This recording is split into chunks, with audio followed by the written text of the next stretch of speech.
Surviving Sister Wives contains adult content that may not be suitable for Latter-day Saints or sinners. Listener discretion is advised.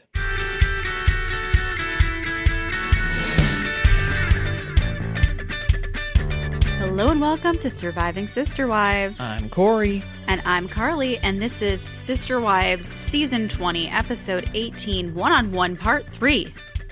We're already at Part 3 of the tell-all here for Season 20. Can you believe it? We've made it this far. I can't believe we've made it this far. Well, That's the part that I am in awe of, because I really did not like Part 3. Okay, yeah, Parts 1 and 2, much better than Part 3. Definitely. Part 3 was a real slowdown here. Well, the ironic part of it is that this episode talks about the biggest part of the season, which was Kody giving all the apologies, and it was the least interesting so far. But maybe that's why it sucks a little bit more, because the apology tour was kind of bust from the onset for us. That's true, yeah. Well, and we're not really getting that much more information. It's just people, I do like watching some of them watch the clips that they haven't previously seen. That was good. I would pay money just to watch Christine see Meri's full apology. That could have been half this episode. I want Christine to have those interactions with Kody, though. That's what I'm wanting to see more of. And I think that's what Suki was trying to, hey, why would you ever talk to Kody like that?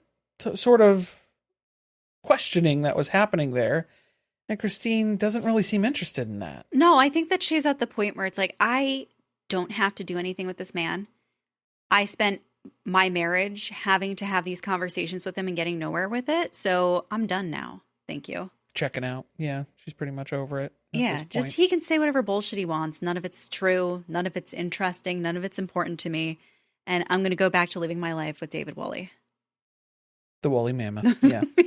Back at it. Who, is a bigger part of this episode. Yeah, he had his moments, because we were picking up from the end of Part 2. We were leaving off with David's accusations about Kody and the claim that Kody was still having on Christine, sort of, as part of her apology. So a lot of you guys responded in the comments about this, as far as Christine and David being so weirded out by Kody saying, I used to be in love with you. I shouldn't have lied about that. And them thinking that that was somehow offensive. A lot of people are not following that train of thought.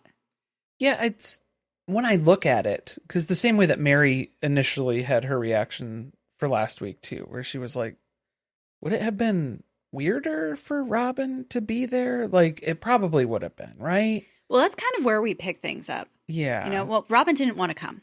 Robin doesn't come to any of the confrontation. She causes all the problems, and then she fades into the bushes. I don't see why, what this has to do with me personally is Robin's stance on this. The apology has nothing to do with me. I'm not involved. I would argue it has everything to do with her, but to be fair, she has her own version of events as far as how the family was destroyed. So, well, and that also because Cody's whole reason for doing the apology tour was because of Robin. Right. So should she have been involved just from that standpoint alone? Should Kody have included her because it was her? This is one of those situations where I think no matter which way they did it, it's all bad. There would have been something that would have been a valid complaint either way. It's all bad. Any way you cut it, it would have sucked if Robin was there. That was my thing too, was don't bring her if you really don't need to. She would have been a distraction. I feel like she would have made it all about herself. Even if she didn't say a word, just the facial expressions. The guilting, She would have had her own parfait or whatever the fuck Kody ordered. Yeah, the sorbet gourmet. She would have cried. Buffet, probably too. Pretend there was to cry there was over a big the sorbet boat of stuff. But I think with Christine's outrage now, it felt manufactured last week when they brought it up, and it still feels like that, where she's upset now because David is upset. David got upset when he thought about it more. I do not understand the conversation that Janelle and Christine had at Janelle's divorce party, where the story there was everything was great. Yeah, the it was so apology good. was good. So good. how did we go from that to it was totally inappropriate and I can't believe that he did that? Yeah, why didn't you tell Janelle that at that time? Because we hadn't reached that conclusion yet. We hadn't had that conversation with David yet about how upset he is with how that went. Maybe. I mean, I thought it had something to do with all this stuff that they signed, these NDAs, but I guess not because they're here talking about it today. Christine wasn't in on the Coyote Pass deal, so she No. didn't sign an NDA related to any of that stuff. I know, but she had all of the cases with Truly. Correct. Yeah. Was there like a loophole in there about how you have one day out of the year that you can talk tell-alls. negatively about Kody? Tell-alls you can say when whatever. we're all getting paid. To Sukanya. That's it. That's the only person you can confide in when it comes to the show now. No. Would you have done this differently? Because Robin thinks this is the utmost level of respect that they offered to Perfect. David and Christine. Perfection. Obviously. That's what Robin and Kody do. No edits, nothing Thank she would God. change. No regrets. Thank God they're perfect. Yes. That is what we have here. This is the blessing of the season. You get to look back on it and reflect. Pat yourself on the back a couple of times too. What a great decision this was. I still don't think that Christine would have wanted Robin to be there. No, I don't think Christine would have showed up. She barely wanted to be there when Kody was there. And True. so if it was Kody and Robin across the table, I don't think she's signing up for that one. Even with David coming along for moral support, No. I don't think she'd make it. No, she got 15 minutes. She's not interested. Yeah. She's got a flight to catch. She's got to get out of here. Some weather's rolling in. She's got to go pick up Savannah. So they're like not going to meet up to do anything else together after this, which I think really tells us that scene where they went to, what was it, like the racetrack? What would you call it? They race cars. Yeah, the Formula One experience. Whatever it was. Excursion. That was totally producer driven for the show. And awkward because, Yeah. they don't want to hang out. And so they were like, well, guess what you're doing today? You're going to hang out. And they're never doing it again. Forced family fun, ex-family, spousal, whatever. I don't know what this is. I hate that for the show, though, because I want to see them run a cabin together for the weekend. Okay, so this is the thing. The one time that this has happened, and it was super awkward. Okay, can we get over the awkwardness and then add in more fakeness? Because then the fakeness is what we have commentary on. Because we can read between the lines on a lot of the stuff that they're saying. We're just trying to make our show better. I'm just saying. I'm throwing it out we have there. ulterior motives. Well, because if it's going to be like that every single time, I don't want to watch that. I don't want to see that. That was just Scott's Tots awkwardness of the office level interaction, Michael Scottness of the whole thing.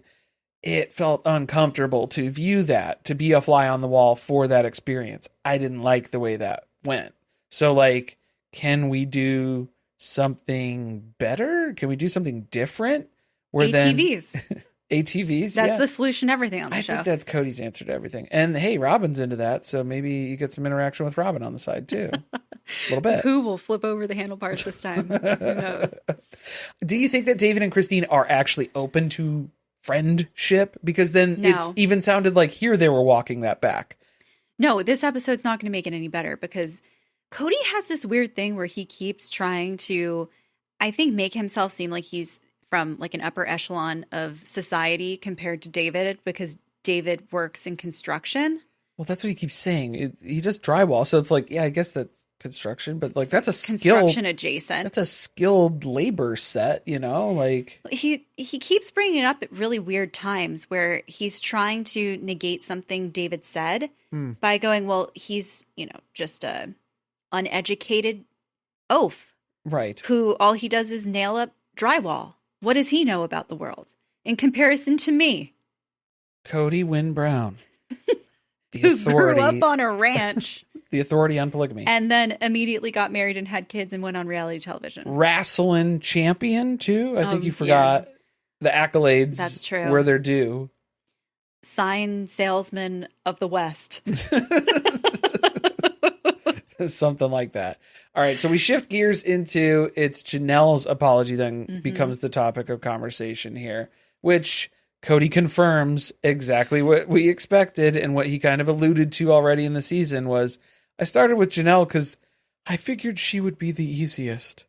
She'd go easy on me, even though she normally doesn't go easy on Kody. I'm going to say only in public places. Well, And when behind closed doors. And when the ponytail's not involved. Right. That's, when she's letting loose. Now, Meri was kind of uncomfortable watching the clip. I was uncomfortable watching the clip too. So same, Meri, same. You think it was because Janelle didn't hold him accountable at all, and it was the polar opposite of her apology? Well, I guess, yeah, like that would probably be was it that everyone feels the chemistry through the screen? Oh, yeah, I think Meri was like flashing back to their shared living space that they had there, where it was like she heard these types of conversations between Janelle and Kody, and then it leads to other things. There's something that happens later that night. This is the start of something. Yeah, you'll hear that through the wall. There's something else coming later here that you should be aware of. Robin also looked like she wasn't having a great time. Robin's main concern was, how am I going to defend this? What stupid thing is Kody going to say in this that he didn't tell me, that he didn't mention, that I'm going to have to then say, he did the right thing? That's a good theory. I think that was what she was worried about. Yeah, was she needed the dailies so that she was going to be able to prepare herself for this. Because I asked Kody, and then he gave the account of what he said. But is that always accurate? Can you always base that off of that interaction? I think she's still uncomfortable because she's seeing that these two would jump into bed together. I think it's the chemistry. Yeah. The chemistry makes still everybody something uncomfortable. There. But you can know it when you see it, and they're seeing it here. So the reason why there was this chemistry is because Janelle is just beaming. She's glowing. She's eating this up. She's relishing in this because Kody is apologizing for the early years, the early onset marriage drama that started everything here. And so Janelle was very appreciative of that. You know what's missing? They didn't ask any questions about the apology and the kids. Right, because that didn't go so good. I'm telling you, the kids are a topic Sukanya's not allowed to ask about. I don't think so. Yeah, it seems like there's probably a lot of reasons why, or if there was initial, like, I don't know if it's something that was from the onset. They were saying, hey, we don't want to talk about stuff like this. Mm-hmm. And they give a list of stuff. Well, I think Kody would just straight up walk out. Well, not even walk out, just clam up, because we've seen him do that in previous seasons too, where he just decides he's not answering, and then he stops talking entirely and just crosses his legs and puts his hand on his chin and then looks pensive, I guess, or something. Or touches Suki when she's not expecting not it. touching, grabbing. Yeah, you're right. Yeah. You need Scary. A more forceful verb. Yeah, something. It's terrifying. Can we have a moment for Suki here, though? Because I know that she gets a lot of heat for people feeling like the questions aren't that good. And I want to talk about how last week the episode felt like a word salad to a lot of people. And this one kind of is too. This must be so hard to have to interview them separately. And then you're trying to get them all to talk about the same thing, but they haven't heard what the other person had to say. To cohesively stay on topic. And then Suki constantly has to be saying, well, Kody said this, because it's let's redirect you back to what I actually want you to be talking about, because I'm thinking about the other interviews that I've already done and how they're going to make an episode about this. Yeah, how is this all going to go together as a uniform, singular conversation of what's taking place? Which is why sometimes it feels like they're forcing responses to things that don't make sense, or it takes like 25 minutes to get back to what they were originally talking about. It's not a good format. We need them all on the couch together. That is what I'm saying. Yeah, I mean, like, I'm still on board with that. It's just I don't think they're going to get there. I don't think they have any interest in doing that. That just makes Suki's job so much harder. I know. That makes it so much more difficult for Suki, though. Tell them you'll pay them more money. They'll do anything for more money. On. Kody and Robin will. Probably. Like, give me the date and the address and we'll be there. The compound that they're going to go to this time. Yeah. Jeez. This house is huge. I don't know what's going on. So now we talk about when Janelle just joined the family originally, the early years. The early years that she was appreciative of the apologies for. Yeah. Which, again, feels a little remedial for a lot of us, because The tell-alls are really intended for a different audience. This is for like the casual viewer of Sister Wives. Yeah, or like people who aren't fully up to speed on it or haven't watched every season or something. Someone It's like who's dropping in, maybe get them excited about what the next season could be like, or go back and see the stuff that they missed.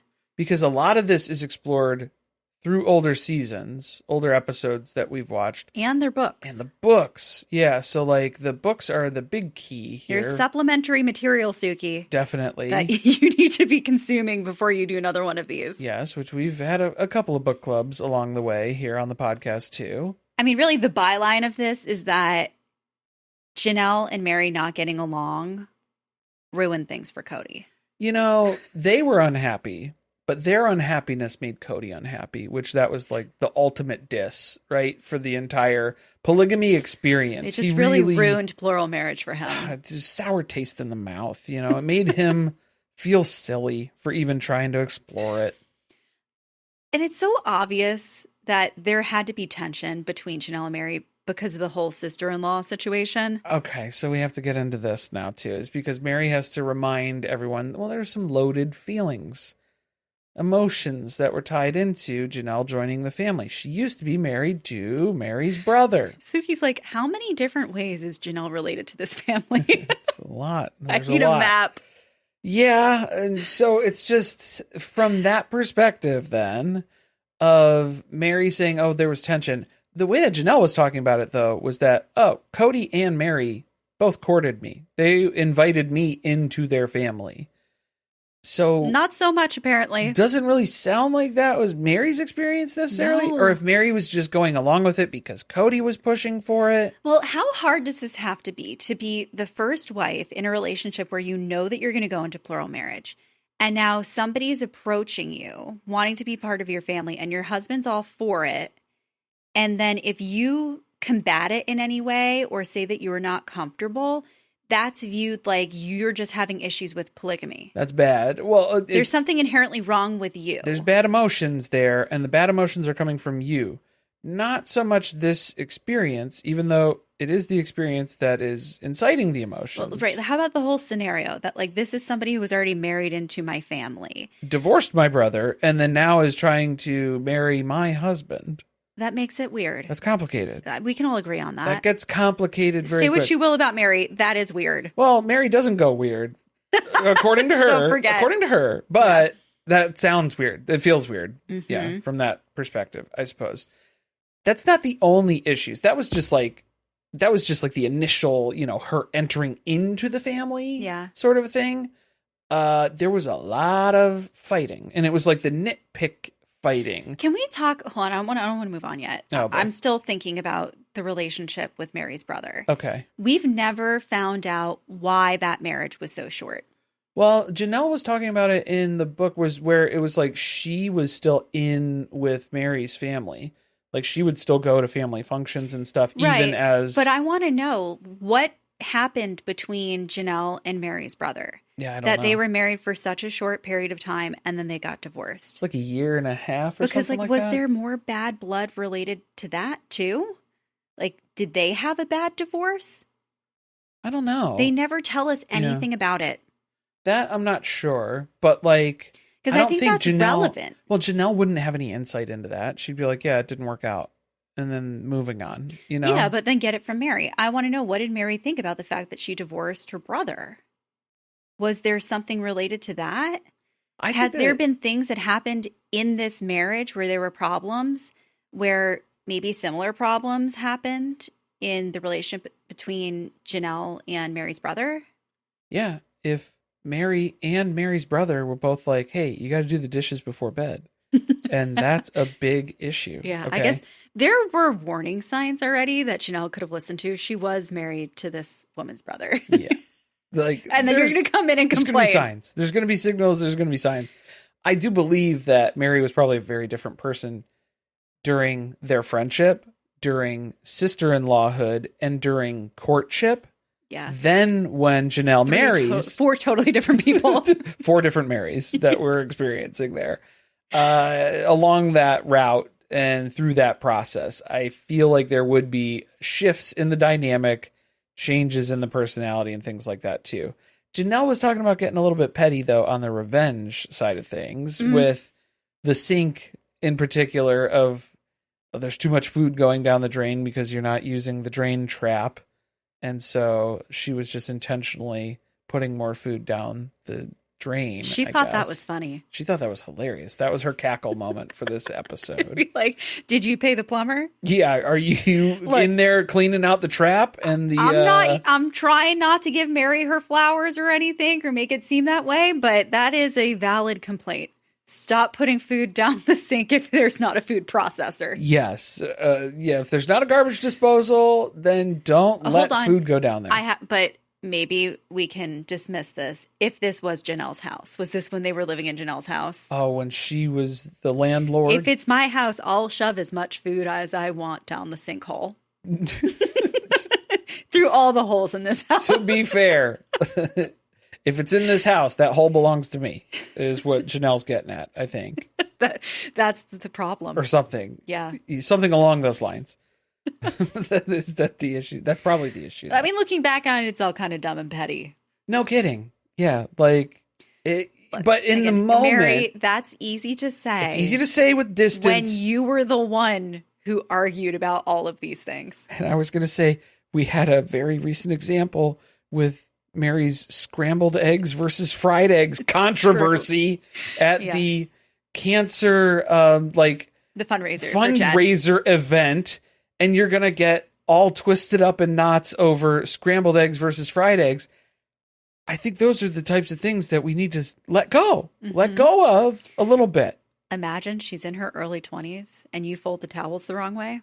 Well, so then was Meri saying that it was Janelle was upset with the towel? I don't think Janelle gets upset about towel folds. That was probably a Meri thing, right? She did say something about the towels. Christine also mentioned the towels in her book, right? How they were like shoving them into the drawer, the dish towels. Well, because Christine's approach was if it fits in the drawer, then just get it in the drawer. But Meri had a very particular way about folding the towels that it needed to be. Same. Which I've learned, some of us learned to fold towels from Martha Stewart. It's important. And we'll never go back. For some people. But what did this do? This fighting, this bickering that was happening with them, that puts Kody in the middle. And again, he's going to be the most miserable because they're both sad. Two sad wives makes extra sad Kody. So that's the real victim here in the end run here. He always refers to this as refereeing. That, he wasn't able to be the one in the middle to get them to get past their issues together. I like to think of it as puppeteering because I think he was pitting them against each other more often than not. He was choosing when to pick sides of who was in the right based on his opinion of stuff. And then he would pick sides because I think that's the thing. Sounds like mostly Meri. Because he was afraid. He was afraid of what would happen. Afraid of the wrath. Didn't pick Meri's That's side. established. Yeah, you don't want Meri mad at you. And Janelle is more forgiving and will just gloss over stuff. She won't really put up a stink about this. Mm-hmm. Meri's more high maintenance. I need to cater to her needs to make sure that she's under wraps here. Well, you won't mention who the high maintenance one was. Well, not by name. That happened at some point. Not by name, but he will confirm Janelle. It wasn't Janelle. So by default, then, if there's only two wives and you say it's not Janelle, exactly, you're saying that it's Meri, okay? That's why I hate the way he answers some questions sometimes. And it's like, you sound like more of a dick. Just say Meri. Well, and he's trying to say it in a way where he's saying, well, it wasn't Janelle. So that when you say, oh, you said that Meri was high maintenance. I never said that. Mm-hmm. Well, okay, technically no, but you left the only conclusion in that statement. He's leaving the door cracked so that he could come back and gaslight us at some point. I didn't say that. So that's the defense then, to weasel out of this and maneuver out of that accusation at a later time? Mm-hmm. Is that the theory? I don't know. I think you're right. That's probably it, because then that's how he does say that a lot too, where he's like, I didn't say that. And it's like, well, you heavily implied, and I inferred based on, yes, there's no other information. And then we had a whole conversation about it, which, again, I'm going to assume you agreed because you didn't say anything to counter the fact that I moved forward with that narrative. Right. Yes. You were in agreement with the rest of the discussion that happened after that followed. The thing that Suki really zeroes in on here is that part of the apology was for putting Janelle in harm's way. And Janelle was very appreciative of that. So what do you mean by that? What does that mean, in harm's way, at the beginning of your relationship? You mean Meri? Hurricane Meri coming through here? You're talking about that harm? He has talked about Meri like it has been the most abusive relationship that he's ever experienced in his life, that she is horrific to have any interaction with that lasts for more than 30 seconds. And then he's trying to walk back, saying that she was what he meant by the harm. Meri was the harm. But then he doesn't want to say that, right? No. Like, he's not leaning into that or explicitly saying that. We are, again, needing to read between the lines based on all of the other information that he's providing to say, you're talking about Meri. I'm sorry, Janelle, that I left you to the wrath of Meri. I didn't defend you from Meri because I just kind of let Meri do whatever, because I was scared of her too. I was so scared. I was so scared, Janelle. If we're being totally honest, I was terrified. Okay? Like, it was really scary. Yeah. Marked safe from interacting with Meri, I think, is the lesson here. We go from here talking more about emotional intimacy. So this is like going a little broader now. Is that something that Kody is even capable of? Cut to everybody giving their opinions on it. Yeah, because like Christine doesn't even answer that directly. She's like, how about, here's a bigger question. Let's talk about polygamy in general. Can you achieve emotional intimacy within polygamy, period, at all? Like, that's the bigger thing. And that's what Christine's questioning at this point. Not even if Kody's capable of it. Can you do that within polygamy in general? She doesn't seem to think that you can. I don't know. I mean, she doesn't have... I think I understand her reasoning for that. I think it's like, are there a lot of factors? I mean, they always bring up the husband and his personality, but then the number of wives involved and how much time you're spending with each other, that contributes to having emotional intimacy together. Generally trusting that you can tell somebody something in confidence, and then it's not going to go take it to somebody else. Not going to go end up in somebody else's ear with that information that might be personal to you or what you're experiencing currently in your marriage. I think you'd have to be really good at upholding a lot of boundaries.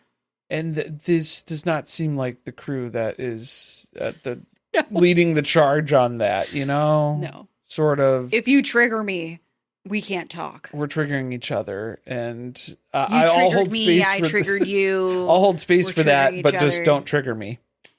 Also, no, never gonna let him live that down. That doesn't work. That doesn't work like that. Robin doesn't care what anyone else's opinion is about whether Kody can achieve emotional intimacy with anyone because she's had it herself. Yeah, she's got it. Just like how it's not an issue with Kody not being around because he's always at her house. That's the problem, Robin. Like, Robin, you're saying what the issue is. Just because it doesn't exist for you doesn't mean that it doesn't exist for the rest of the wives. Yeah, I think the problem was the more he grew close to Robin and had deeper emotional intimacy with her, the more he like subtracted it from the other relationships. It was at the expense. Yeah. It wasn't multiplying. We were dividing. Right. We were subtracting. Love was divided.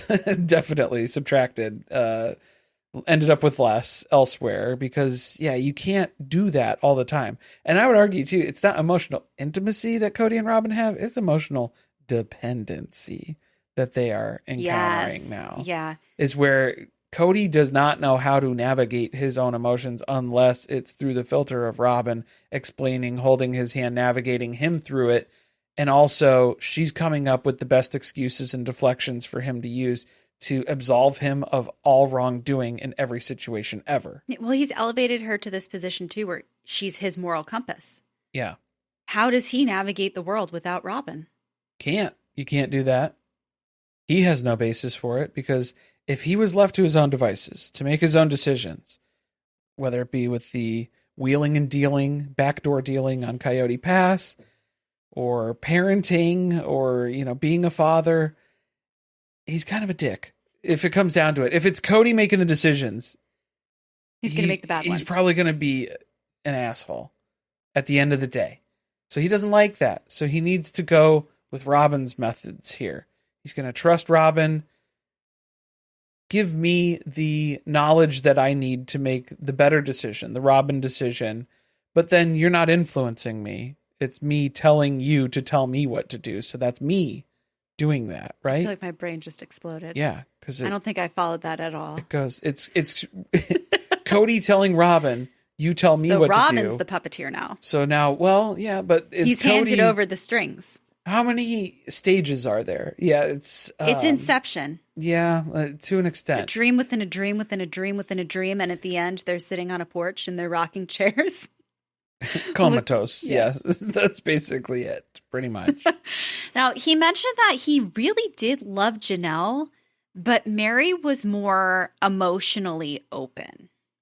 And then Suki's like, "What do you mean by that?" Meri was emotionally open because you're talking about how you couldn't trust Meri, how you didn't like interacting with Meri. So emotionally open, like emotionally volatile, or like how are you perceiving this? Yeah, I think yes is the answer to that. But like, you were just bashing Meri a moment ago, a sentence ago in your answer.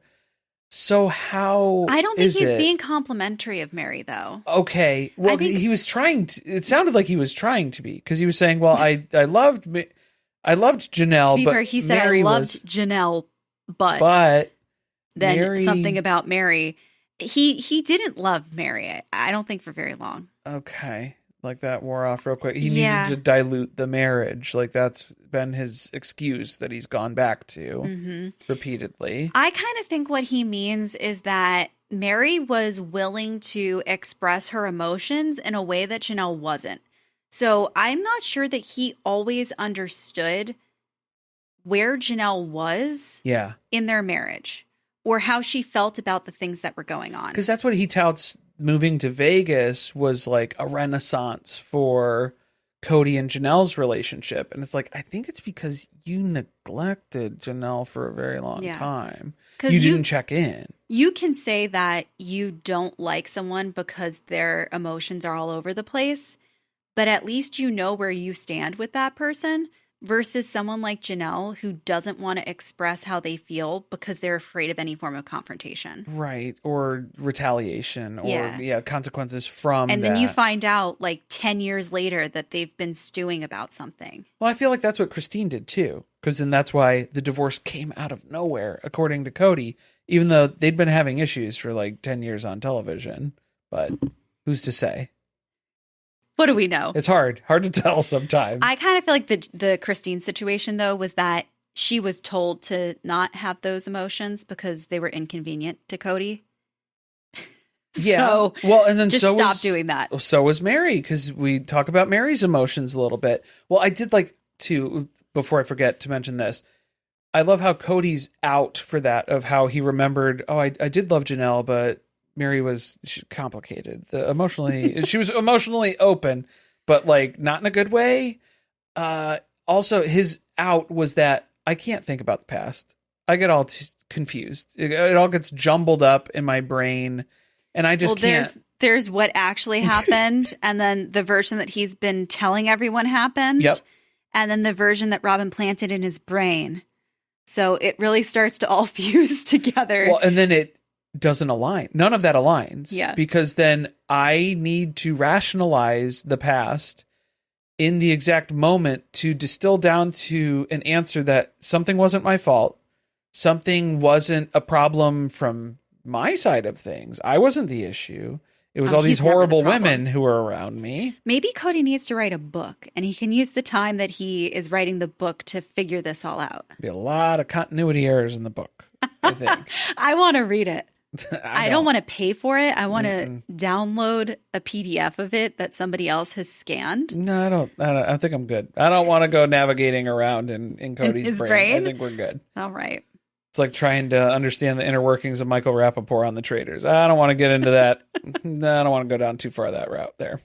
But for Meri's emotions, she was basically being quelled in the same way that Christine was of, oh, you're being irrational. Don't feel like that. Don't have those feelings. You shouldn't be insulted that we want to get married on your birthday. It's a gift.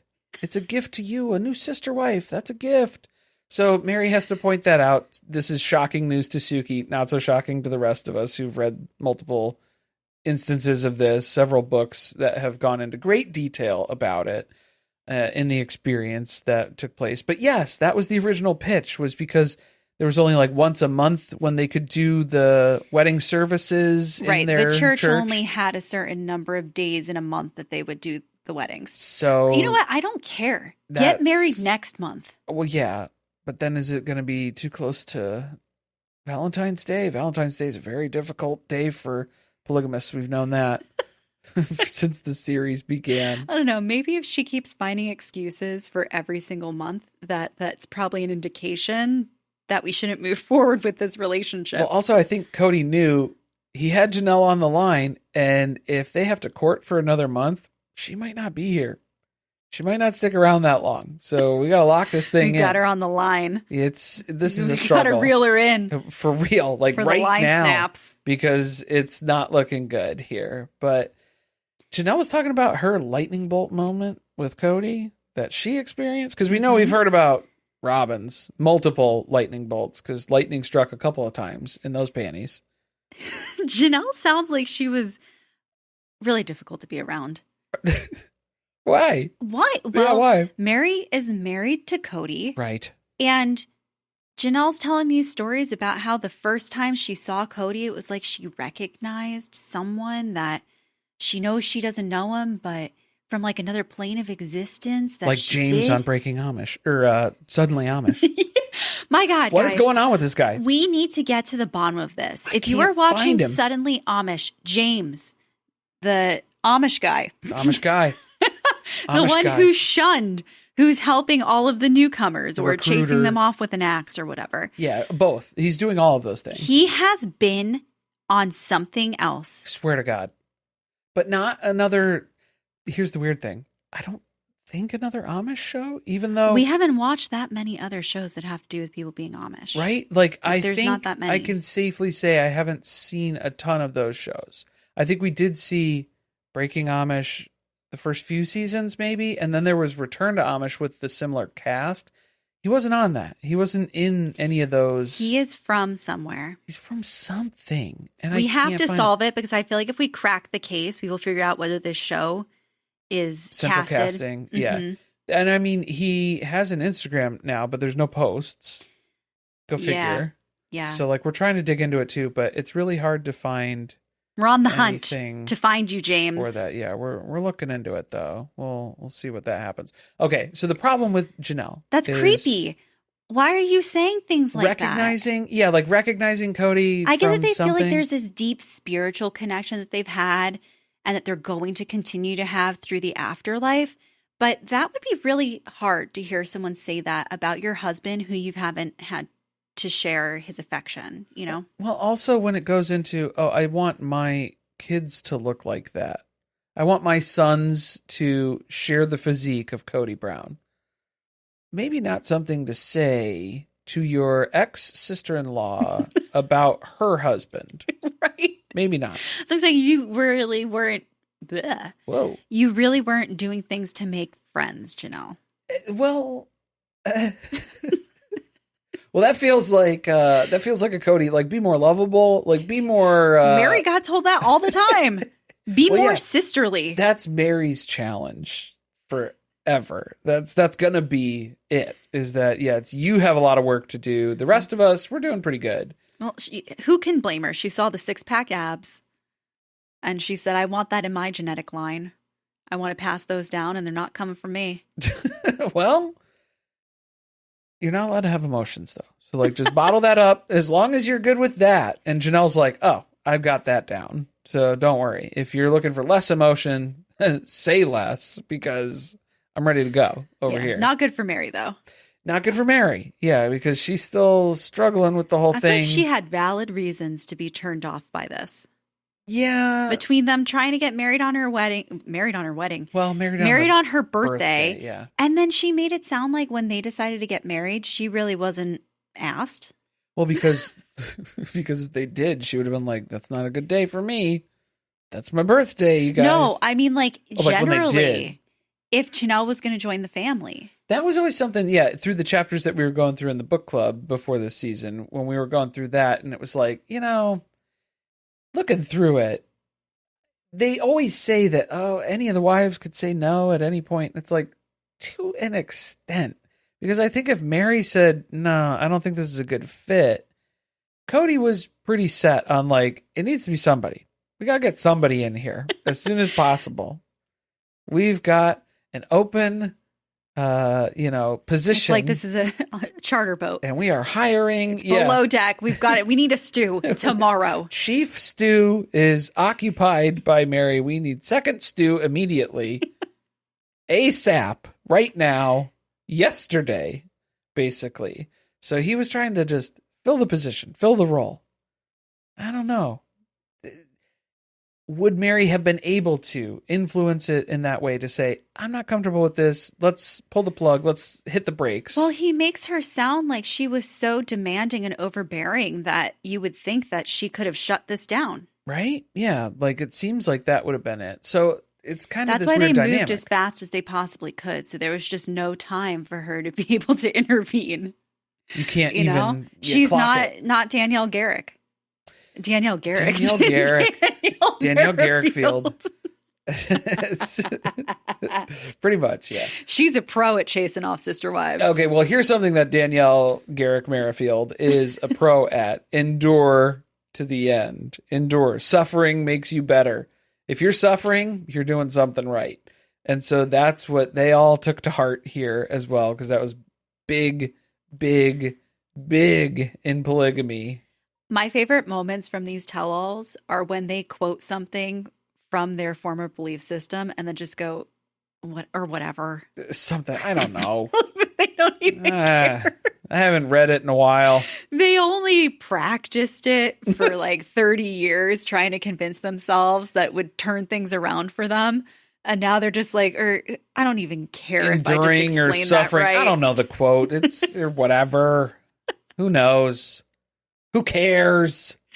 Who cares? David Woolley cares. David We got to Woolley. talk about polygamy. Okay, yeah. If we're going to talk polygamy here and suffering, enduring to the end, polygamy in general. Enduring to the end, having to suffer through these scenes of David and Christine. Oh, God, yeah.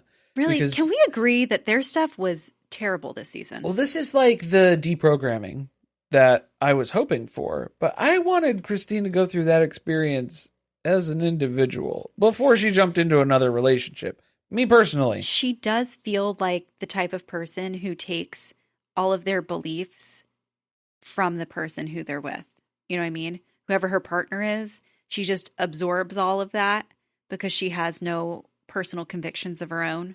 Yeah, she just like doesn't clock sort of like she doesn't have her own set belief, and she didn't want to get too set in any way without finding a partner to like share those beliefs with, because she didn't want to get too rigid. She can form them all around what the other person thinks. Like she didn't want to get too rigid in her own beliefs, her own understanding of how things are, or what the universe is structured to be like. And so it's just like, well, let's ask David and get his take here, which David boils it down for us. It's all about control. Right. So this was the scene where he was talking about men having really big egos in polygamy, and then how they make the women compete with one another, and they love it. They love to watch women have to be miserable while they try to become what their husband wants them to be. Right. The struggle is real, and that is just all part of the system. It's built into the system. It's not a bug. It's a feature. And Kody is glaring. This is where you can tell. The rage is building. Yeah, this is where you can tell he's over it. As soon as Kody sees David mentioning ego, he hears that word one time and he's like, I can't trust David anymore. I can't trust him. I take back my entire apology. I am uninviting you from any future apologies on the apology tour. David. Well, David doesn't get to have an opinion because he's just a construction worker. Well, he's a construction worker, and also, yeah, he's never lived polygamy. So even though David thinks he knows about polygamy, he doesn't know about polygamy because he's never lived it. He grew up in it. His sister lived polygamy, yes, which he witnessed firsthand. He has family members involved in polygamy directly. He has seen the results of those relationships, to which that's what David's pointing out too.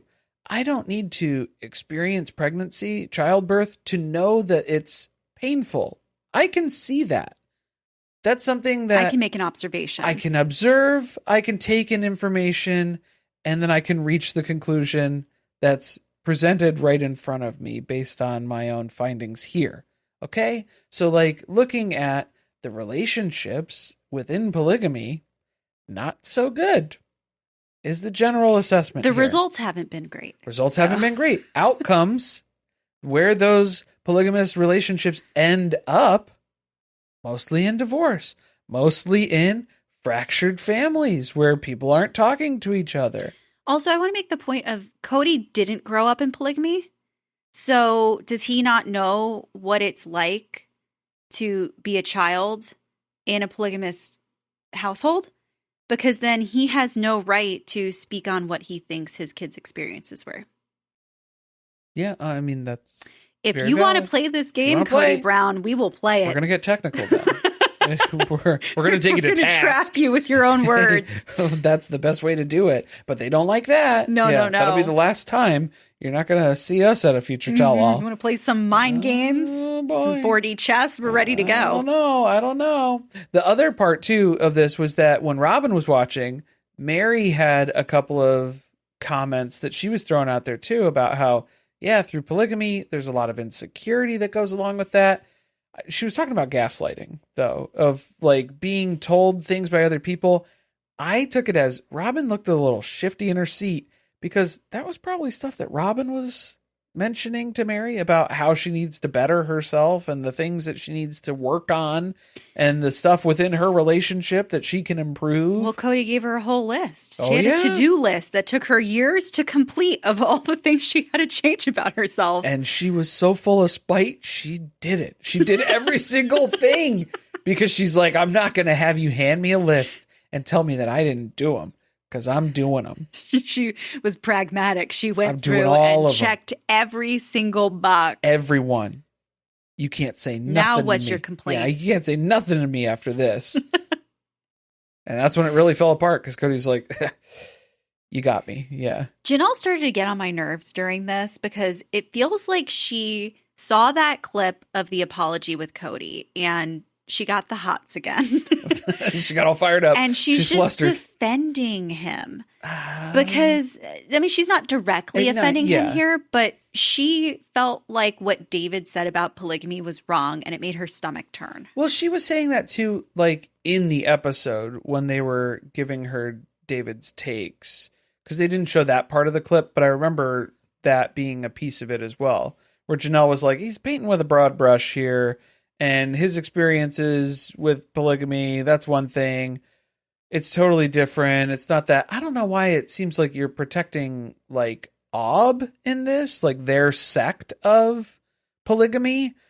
Is it because she was still working through the Is that release? A requirement when you get a spiritual release? Well, that's what I'm saying. So like at the time I was like, oh, maybe it's because she's doing that. Like she's still going through that process, so she doesn't want to speak ill of the church that she's trying to work with right now on a spiritual release.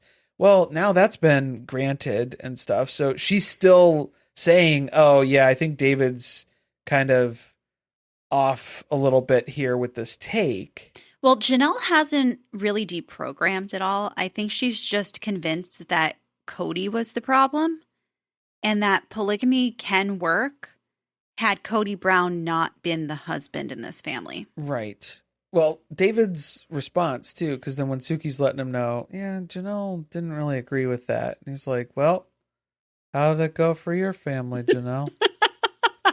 How'd that Checkmate. turn out? Right. Because that's what Janelle always goes back to. There's problems in monogamy. There's problems in polygamy. And it's like, well, Janelle, don't throw that out as an example because you also had a failed monogamous relationship too. Meri knows. Meri's brother knows. She's been remembering it for 30 years. So, yeah, like, I don't want to go super quick to say the defense of that or what that looks like, but something to keep in mind. Also, can we maybe defend the construction worker community with Kody's comment about how they're pigs? That David, his interactions and Talking his about experience. a broad brush.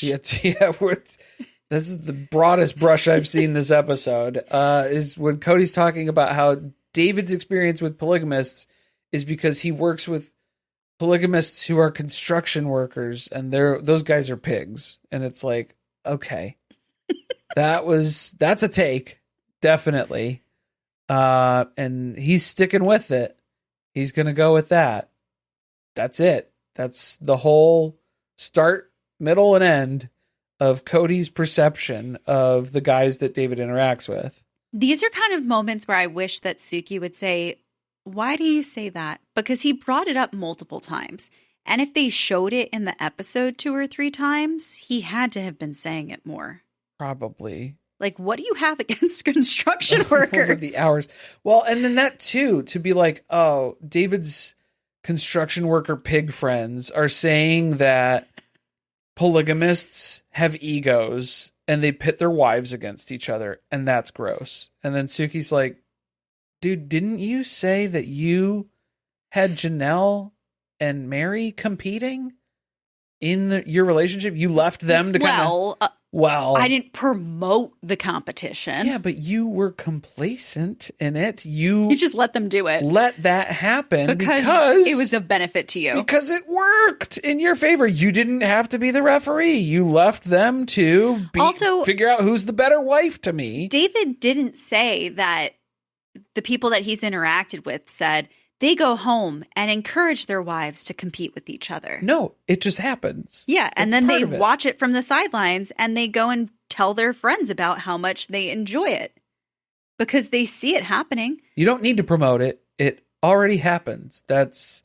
the baseline of functioning. Doesn't that kind of just feel too like that's the nature of being in a relationship where you are sharing a limited resource and you're able to receive more of that resource if you are the person that they like more? Yeah, well, it's designed to be unfair in some way, shape, or form, because there's no way that you can divvy this up in a way where it's completely unbiased. Like, there's always going to be a level of deeper connection somewhere, something. Like, you can't be that even pragmatic. If that ebbs and flows at times. Yeah, because wives. Because I think they did. Like, for the first 25 years before Robin joined the family, I think Kody did have that worked out where he could divvy it up, and it was pretty even for the most part between Meri and Janelle and Christine. Yeah. Once Robin gets into the mix, then all that's out the window. Well, David doesn't know anything, so we just... according to Kody, yeah, David doesn't know Jack. He kept saying Jack shit through this. He was just firing off with a bunch of that. Yeah. There was a fly that was buzzing around. He was saying shit so much, and there was so much BS that was coming out of Cody's mouth at that point. There was a fly in the room that was spotted here, too. But I don't understand why Cody's immediate response is not to counter anything that David said. It's just to immediately discredit him, the source. The credibility. David's opinion doesn't mean anything. And it's like, well, do you have a better way to combat what he's talking about, though? Why was it okay when Kody wanted to talk shit about polygamy? Because he had multiple seasons where he had a lot to say before the other wives left. Now it's an outside person coming in and giving their opinion, and he takes issue with that because they're talking negatively about polygamy, or because he sees it as a commentary on himself, which is a reflection of his big ego. the big egos cause big problems is what we learned in this episode as well, which, like, go figure, no kidding. Kody has a big ego. Who knew? This is breaking news, brand new information that we've never addressed on the show, you guys. Kody has a big ego. Okay?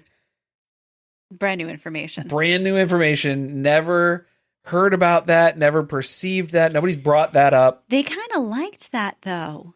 You know, Well, Meri was attracted to it. Well, I think that's what they're talking about. So was Janelle. So was Christine. There's, like, confidence. Like, you can have confidence. And, like, that was how Kody pitched his ego, I think, at first, was that it was confidence, outgoing, charisma. It's all those things, the good things. Positive attributes. Good stuff. Yeah, good things that you can appreciate, too.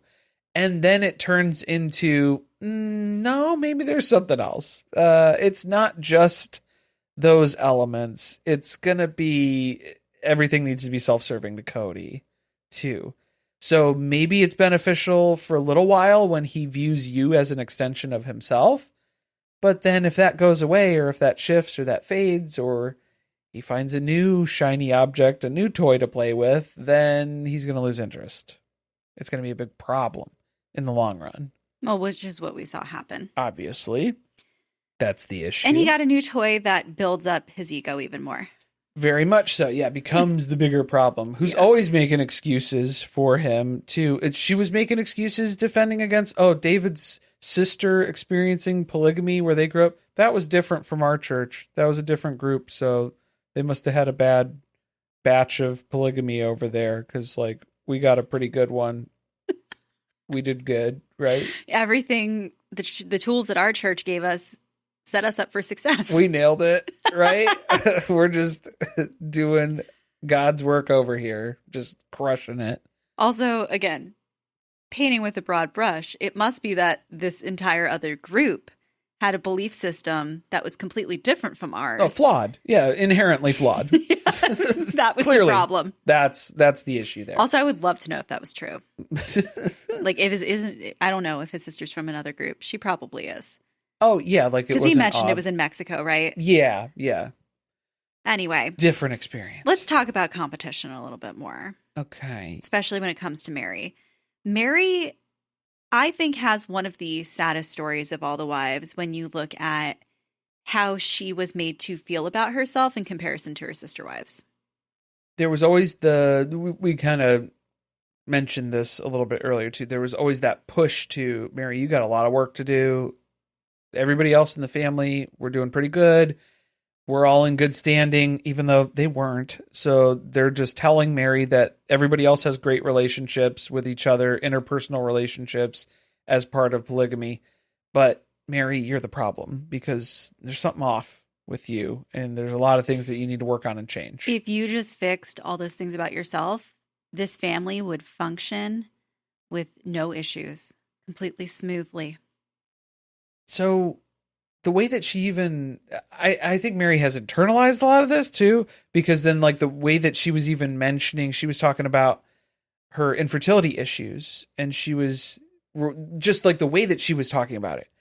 She said, I couldn't even have a baby multiple times this episode. Yeah. So, like, to bring it back to that sort of level for her was very sad. And to see that that's how she viewed it, as like, oh, that was because there was something wrong with me. It seemed like it was tied in with that. Yeah, that's the way she's spoken about her struggles with infertility. Yeah. Like throughout the seasons as well. Well, the whole other aspect of it too is what she was talking about was like, that was a totally different struggle. Because again, it's the negative emotions that Meri has. It's not a result of polygamy. It's a result of Meri. So stop doing that. Stop doing the bad emotions. Stop having those reactions. But for her, she's like, well, I wouldn't be having this emotion if it wasn't polygamy, because usually if you're struggling with infertility, you're going through that with your spouse. You have someone who is also experiencing the infertility issue that you are as well. She didn't really have that sort of support system as part of polygamy, because Kody was just having children with other wives. So then, that had to feel lonely. oh my gosh, it has to feel because lonely. not only is your husband not really understanding what you feel because he's experiencing parenthood with somebody else, your sister wives are not going through the same thing that you are. And they're experiencing the joy of becoming pregnant when they want to be. So there's like this empathy that's missing, I think, where then it's everybody's looking at Meri as this like woe is me sort of reaction. She was questioning, did they really understand what I was going through? Did they really empathize with me as much as they kind of said that they understood the tough place that I was in? And Robin's trying to remind us, well, that's why I offered surrogacy. Robin heard the word empathy and was like, wait, yeah, I need to remind everyone I'm an empath. I have that. Yeah. That's me. Me to a T, definitely. Because I don't think the surrogacy, that doesn't help either. Because like, well, I mean, it helps in delivering a baby. It helps in creating, a baby for this instance. What I'm saying is like the issue, Meri doesn't feel supported in her struggle. So like just saying, oh, I'll give you a baby, Meri. Well, that's kind of like watching Kody have a baby with another wife again. Well, literally. It is his other wife. Yes. So, but like, I mean, I get it that it would be biologically, it would be Meri's or whatever. Missing all of the intimacy of like experience of pregnancy with your partner. Yes. And then you're having your sister wife experience that with your husband. Which is except why it's your baby. That's like a slap in the face, kind of, to offer surrogacy if that's what the issue is. Like if the issue isn't Meri needs a baby. The issue is Meri needs to feel the support and the concern. Well, there's always going to be elements of the experience that she doesn't get through that solution. Right. So to just look at it as Robin's looking at it as, oh, Meri needs a baby. I'll give you a baby. And it's like, well, first of all, that sounded threatening, the way that I just said it. Well, I think it also proves that you don't fully understand. They don't get it. What someone who's going through an infertility struggle experiences. Clearly. Yes. They don't. So, among other things, right? Because then we get into Meri's apology, and we're talking about that. There's a whole other level of complications as far as this. I mean, Christine was ready. She busted out the popcorn. I was ready to watch it again. Christine was seated. She was riveted for this. She was ready. She was enjoying her time. She was like ready to get pom-poms out to cheer Meri on. Her jaw was dropping. She's gasping. She can't believe what she's hearing. But also, maybe it is flashing back again. These are some of the similar arguments she's heard through, the Papers and Walls. This must be fun, though, because now you're not part of this marriage anymore. So you can watch Meri talk shit to Kody and yell at him and hold him accountable, and you don't have to hear about it later. It's not going to be taken out on you or anything. No. Yeah, like it's not your problem anymore. So now she's understanding why so many people like watching this show. I think Christine understood that on this. She became a Sister Wives fan. Yes, a fan for the first time. She fully understands. Okay, that's what we're here for. Meri's loving watching it too. She's Meri's like, look at me. She's proud. Yeah, she's like, who'd have thunk? A couple of years ago, you wouldn't have seen footage like that from me at the murder tarp date. Nope, the 30th anniversary. It's a lot of Rice Krispies, guys. Jen wasn't here for this. No. She wasn't here to comment on what happened? These parts. Well, I think Bring her back. They did two different, because there was, Christine was doing solo interview stuff too. She would love to watch it too. I know, yeah. Jen would be here for it. Her and Christine would both be picking at the popcorn together. Yeah, definitely. I just wanted to see her, cheer her bestie on. Yeah, I mean. Because there's a lot of stuff that Jen wants to say to Kody. She's going to do that. Yeah. Oh, man. It was just, it tied it back into of like, that was where we were talking about, Kody was talking about Jen. So like, why wouldn't Jen be here then to comment on some of that as well? Yeah. So maybe that was why they were like, maybe we'll put Jen on the sideline for this part. just for this section here, because then that's where Kody kind of figured out that the apology was going off the rails as soon as he mentioned Jen. That was a problem. But then Meri had to point out to him, well, it's because, the defense thing. It's the same way that Kody defends Robin. It's weird that he gets so worked up about the fact that Meri defends Jen, but then Kody defends Robin all the time in the same way. Right. Well, in the way that Jen defends Meri. Because, if Cody's saying stuff... Because I have someone who is close to me who's got my back and vice versa. So why is my relationship with Jen so offensive to him when he does the same thing with Robin? Right. And then we get back and forth. There's a couple different opinions as far as like who's allowed to have an opinion about Janelle thinks somebody else. And if someone says something about Kody, it's free reign for him to say something back about them. Well, she didn't say it in that way, but that's how I interpreted it because I was so fed up with her by the time we got to this point of the episode. He's allowed to have an opinion about it because if they're going to say things, okay, but if Cody's saying stuff that's out of pocket that he's picking on Meri about, and then Jen is saying stuff in response to that, and then Cody's saying, Meri, tell your friend to be quiet, I think that's dumb. Yeah. Because you're trying to police what your ex-wife's friend is saying about you. You don't have any claim on that. And that's what Christine's saying. Right. She's like, you have no control over any part of her life anymore. You don't lay claim to anything. No. So why would you be telling her how she should be interacting with her friend? Yeah. Or like what her friend is allowed to speak or not speak on. Mm-hmm. When, like, she spent time with you, too. You don't remember in Vegas, but, like, she remembers. They remember. So, I mean, he was trying to walk it back of, like, I would rather her just, if she talks shit about me, talk shit to my face. Yeah, well, he was trying to say it was worth getting through all of the difficulty of the apology because he would rather they work through all of the stuff that they disagree on so that she then just doesn't go behind his back and then tell her friends about all the things that upset her. Because that was rather work through it in real time, No, I don't think so. No, he didn't because he didn't want any questions, remember? Right. I don't... No questions, no additional commentary. If you have an apology to give, I am ready to receive it. Yeah, I'm ready for that. But like, that was the other misconstrued part of this too, is because Suki was asking him, seemed like you guys were pretty good last year. You told me Meri's your favorite ex-wife and things were great. You helped her move to Parowan and that was all wonderful. What happened? What happened here?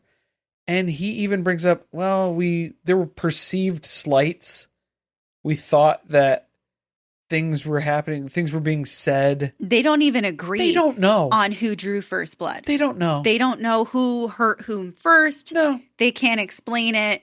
And that's how they got to this terrible place. So then that leaves Suki to ask, well, what did Meri do to offend you? And then that's our cliffhanger for this week. We don't know what Cody's answer is of what this huge offense was that everything started. Everything for the past 30-some years. Meri has been an affront to me personally. Since the day I met her. Who here has been personally victimized by Meri Brown? I'm really hoping that part 4 is going to be explosive. I need them to turn it back on. I liked parts 1 and 2. 3 got a little rocky for me here, a little wobbly, just because it was too much of the old stuff, too much of the past stuff, too much of the intro beginner 101 things. And we're really leaning on Meri and Janelle and Kody to deliver us some good stuff because Christine and David are so incredibly boring. And then we put more Christine and David in this episode. And then all of the other stuff about the past with Janelle and Meri was not interesting. Right. So next episode. Well, yeah, but the next episode we got stuff to look forward to. Jen's back. That's important. Spotlight on Jen. So that's going to be good. It looks like she's spilling some tea. She's got some things to say. A couple things to say. Yes. Give her the microphone. Robin's getting upset because Suki's reminding her that Meri has reasons not to trust her. And Robin's like, that's news to me. This is all I needed the tell-all to be. Just reprimanding Robin? Yeah. That's what you can call it. No more one-on-one. Reprimanding Robin. That parts 1, 2, and 3 for me. Reprimanding Reprimanding? Reprimanding Robin. And then what was our Meri one?